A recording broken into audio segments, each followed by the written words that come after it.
Ciao a tutti, bentornati nella cucina di Scuola la Pasta. Immagino che vi stiate chiedendo cosa c'entra nella cucina italiana il roast beef all'inglese? Ve lo dico subito.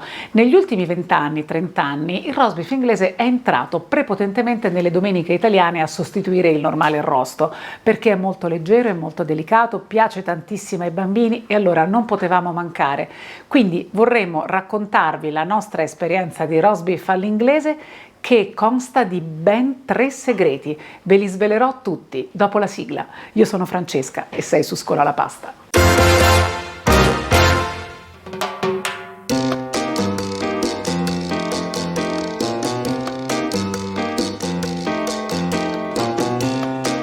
Quello che mi piace da impazzire di questa preparazione è la grande semplicità. Vedrete che occorrono pochissimi ingredienti, ma passiamo ora a svelare il primo segreto.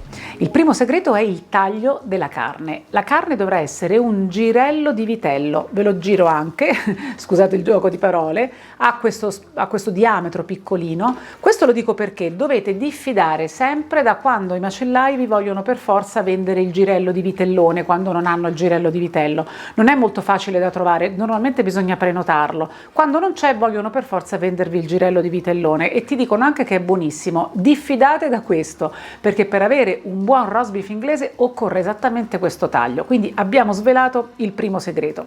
Passiamo adesso invece a fare la preparazione attraverso la salatura semplicemente e la pepatura. Quindi li andremo a massaggiare con sale e pepe e si procede in questo modo. Non abbiate paura, non abbiate timore di abbondare, perché in questo caso il sale dovrà essere abbastanza.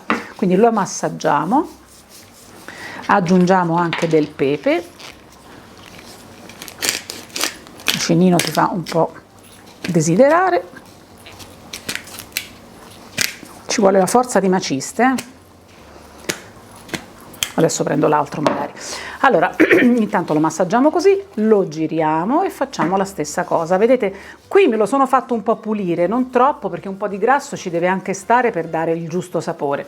Prendo l'altro macinino del pepe. Ho chiesto aiuto, l'ho fatto macinare, non riuscivo a farlo. Aggiungiamo anche il pepe e continuiamo a massaggiarlo. Ancora un pochino di sale, anche qui sui lati. E siamo pronti. Passiamo adesso a svelare il secondo segreto. Pronti per il secondo segreto? Il secondo segreto riguarda il peso della carne. In base al peso varia il tempo di cottura. Andiamo a vedere quanto pesa il nostro girello. Lo portiamo qui e abbiamo 952, corretto? Mi puoi fare tu il conto? 25 minuti per ogni chilo, corrisponde a, calcolatrice, 23 minuti, perfetto, 23,8 sarebbe in realtà, quindi sono 24 minuti di cottura. È fondamentale rispettare questi tempi di cottura. I tempi di cottura si prendono dopo aver fatto la sigillatura della carne. Che cos'è? Molti di voi già lo sanno. Andiamo a vedere insieme. Allora, iniziamo la prima fase importante della sigillatura. L'olio è caldo, l'ho già messo in pentola, ho aspettato che scaldasse un po' e ho iniziato a fare già la sigillatura della carne, quindi iniziando dal lato corto, in questa maniera. Vedete, ho già iniziato il primo lato, ora sto facendo il secondo. La sigillatura è una parte importante della cottura dell'arrosto perché ci permette di andare a chiudere la carne per evitare che i succhi interni escano. Sapete che il roast beef ha la caratteristica di rimanere rosato all'interno, quindi noi dobbiamo preservare questi succhi. Proseguo ancora un po' di sigillatura di qua, che non l'avevo fatta bene. E poi lo lascio dal lato lungo. Allora, l'olio è circa 100 ml. Ce ne vuole abbastanza perché poi il sughetto del roast beef è quello buono davvero. Adesso lo lascio qui e lo giro con l'aiuto di un mestolo facendogli fare tutti i giri. Dopodiché cominciamo a conteggiare il tempo. Iniziamo facendo un primo mezzo giro. E magari lo teniamo, ci aiutiamo un po', in questo caso si tiene bene. Ecco, io scelgo sempre un tegame, come vi dicevo, alto, con i bordi alti in modo che l'olio non schizzi dappertutto e soprattutto che sia delle dimensioni giuste per il mio girello, in modo tale che stia, diciamo così, stretto, così anche le pareti possono favorire con il loro calore. Questa prima parte non deve durare molto, giusto il tempo di fare, vedete questa piccola rosolatura un po' dorata, appena appena. che è la prima fase, la più importante. Mi raccomando, dovete avere alla mano una calcolatrice per fare i tempi esatti. Ricordiamoci che dobbiamo calcolare 24 minuti dopo aver fatto questa prima fase. Passo all'ultimo giro, per l'ultimo laterale.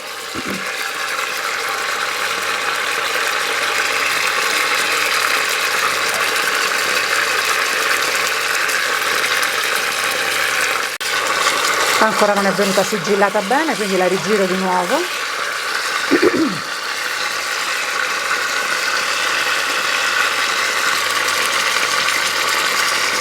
Allora, la cottura adesso la proseguiamo abbassando la fiamma e lasciandolo cuocere per 24 minuti a fuoco medio. Non va coperto, non bisogna aggiungere pomodoro, non bisogna aggiungere odori, non bisogna aggiungere, pensate, neanche il vino. Non ci crederete, è una preparazione facilissima, ma la cosa importante è tenere a mente i 3 famosi segreti. Vi ricordo, manca ancora il terzo. Restate ancora con noi, lo vedremo alla fine. A più tardi!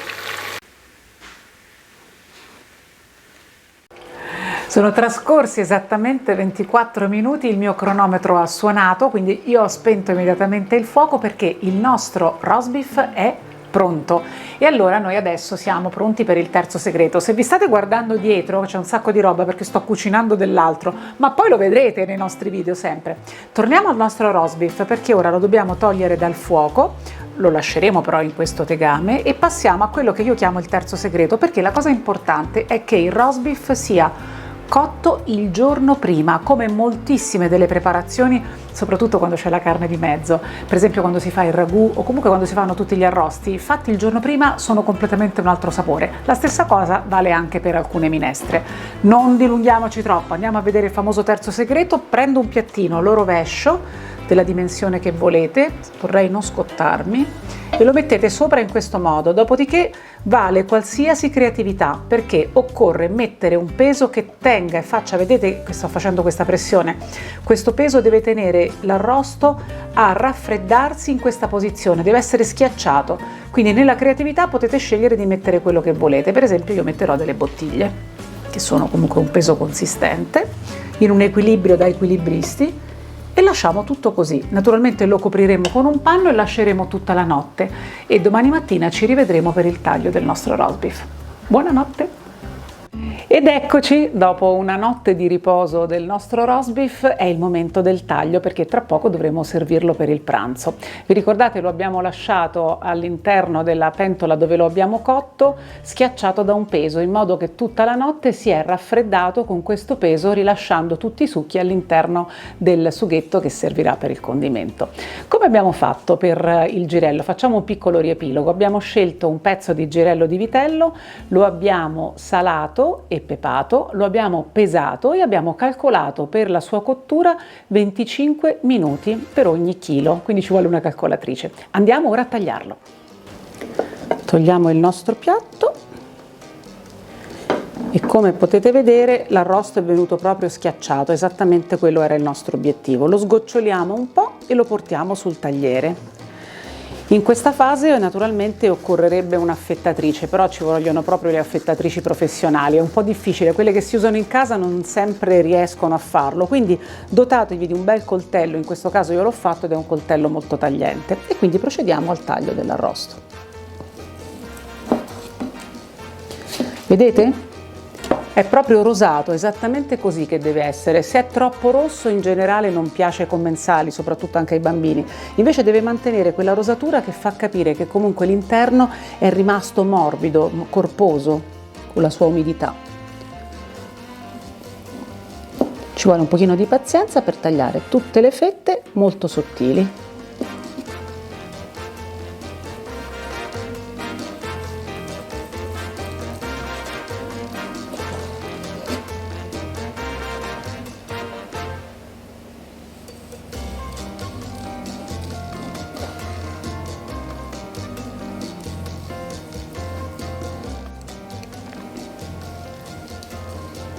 E adesso che abbiamo affettato tutto il roast beef è il momento di predisporre il nostro piatto da portata.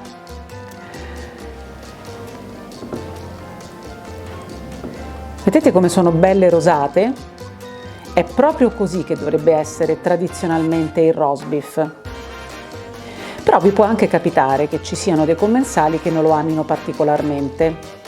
A me è capitato diverse volte purtroppo, però è molto semplice, basta prendere alcune fettine, metterle in una pirofila e passarle in forno per un paio di minuti. Perderanno tutto il colore rosato e loro saranno contenti. Adesso cominciamo a mettere un po' del sugo che ho precedentemente scaldato e proseguo. Questo è il classico roast beef perfetto nel pranzo domenicale ed è ideale anche in estate perché si può gustare freddo, mentre in inverno naturalmente utilizzeremo questo sughino caldo che è l'ideale. Nel frattempo ho preparato delle patate per il contorno. Come ho fatto? Molto semplice. Le ho prime sbollentate per 7-8 minuti, dopo averle affettate e lavate naturalmente, poi le ho scolate bene e le ho condite con un insieme di spezie che è fatto di pepe, sale e finocchietto selvatico che ho raccolto io quest'estate. E questo è il risultato, quindi le nostre patate andranno a fare da contorno al roast beef.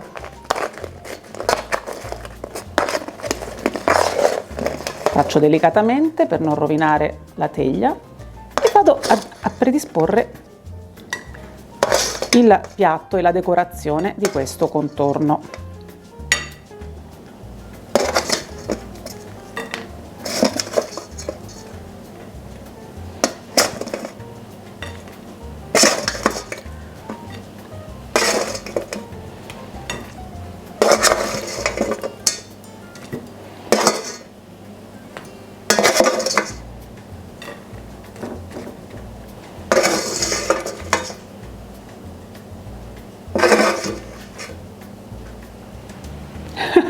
Il nostro cameraman deve essere nutrito sempre. Voilà.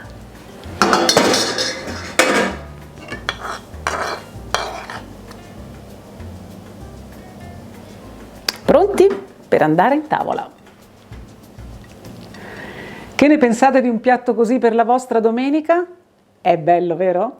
Sono contentissima di questa riuscita e ci sono dei profumi meravigliosi. Dall'altra parte della telecamera mi aspettano già a tavola, come potete immaginare.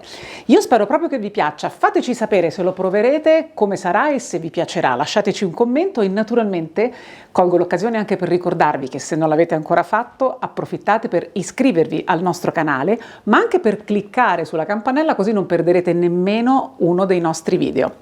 Io vi saluto e vi aspetto come sempre qui nella mia cucina con qualche altra prelibatezza. Sei su Scola la Pasta di Italian Way of Making Food.